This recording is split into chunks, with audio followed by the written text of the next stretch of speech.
पूरी तरह से एग्जीक्यूट होना चाहिए या तो वो पूरी तरह से एग्जीक्यूट नहीं होना चाहिए। क्यों?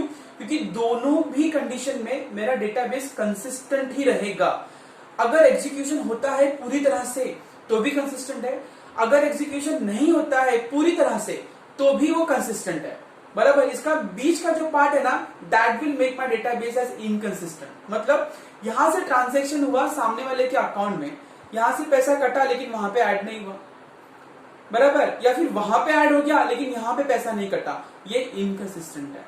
बोलने का मतलब है अगर यहां से पैसा कटता है तो वहां पे ऐड होना ही चाहिए, बराबर, और अगर यहां से पैसा नहीं कटता है तो वहां पे ऐड भी नहीं होना चाहिए। So simple words, the transaction should get fully executed और it should not. That is the meaning of atomicity. एक छोटा सा एग्जांपल लेके मैं आपको समझाता हूं। समझो दो अकाउंट है, एक है अकाउंट एक्स और एक है अकाउंट वाई। इसमें बैलेंस है 1000 रुपीज, इसमें बैलेंस है 2000 रुपीज, बराबर। एक्स वाले बंदे ने क्या किया, वाई वाले को 500 रुपीज ट्रांसफर किया। कितना ट्रांसफर किया? 500 रुपीज। जब तक इसके अकाउंट में 1000 रुपीज और इसके अकाउंट में 2000 रुपीज है तब तक डेटाबेस मेरा कंसिस्टेंट है, बिकॉज कोई ट्रांजेक्शन नहीं हुआ है फिलहाल, तो वो कंसिस्टेंट स्टेट में ही है। अब इसमें से 500 अगर मैंने यहां पे ट्रांसफर किया तो यहां कितना बचना चाहिए? 500। यहां कितना बचना चाहिए? 500। और यहां पे 500 ऐड होगा तो यहां कितना हो जाएगा? 2500। अब भी मेरा डेटा कंसिस्टेंट है, ट्रांजैक्शन पूरी तरह से एग्जीक्यूट हुआ है, तो अभी भी मेरा डेटाबेस कंसिस्टेंट ही है। एटॉमिसिटी क्या बोलता है? If transaction occurs between two systems, so there are two possibilities. First one, either the transaction should get fully executed, यानी यहां से पैसा कटा तो यहां पे ऐड होना ही चाहिए, either it should not get executed, यानी यहां से पैसा कटना भी नहीं चाहिए और यहां पे ऐड भी नहीं होना चाहिए। तो ये एक प्रॉपर्टी है एटॉमिसिटी डेटाबेस की, ठीक है। I hope you are getting my point. If you have any issue regarding with the topic which I have taught you right now in this particular 2 videos, you can let me know during Google Meet. ठीक है? If you still have problem, you can WhatsApp me also. You people have my WhatsApp number. Okay, you can WhatsApp me. You can ask n number of doubts.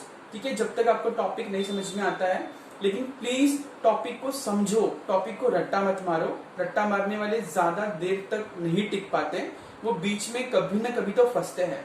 जब हम मिलेंगे तो मैं आपको बताऊंगा एक लाइव एग्जांपल, मतलब कि एक रियल एग्जांपल कि कैसे होता है, कैसे फंस जाते हैं रट्टा मारने वाले। Even though they have very good percentage, but कुछ मतलब नहीं होता है।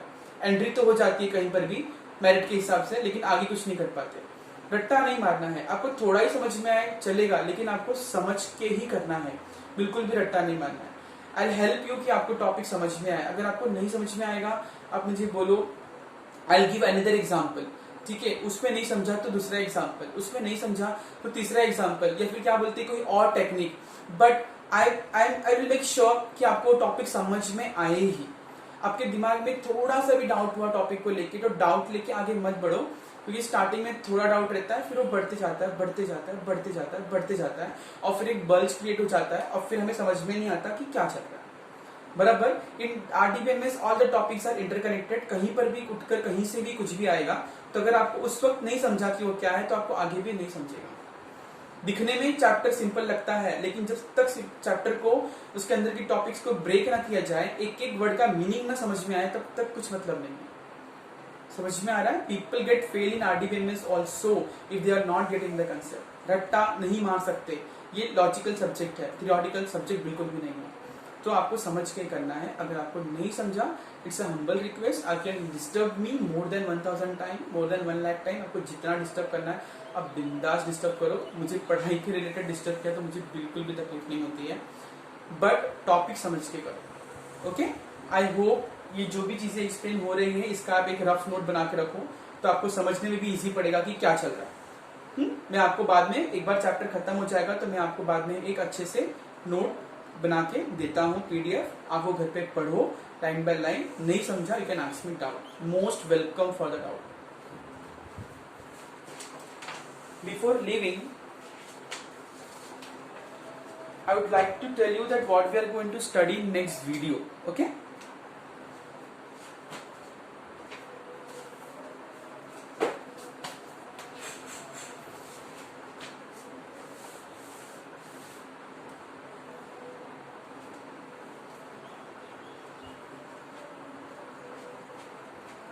In next video we'll study 3-level architecture. 3-level architecture. Then we'll study data abstraction. Then we'll study data abstraction. Then we'll study data model. Then we'll study data model.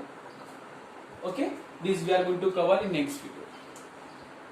I hope you are getting my point. Okay, thank you class, thank you so much for cooperating. Thank you.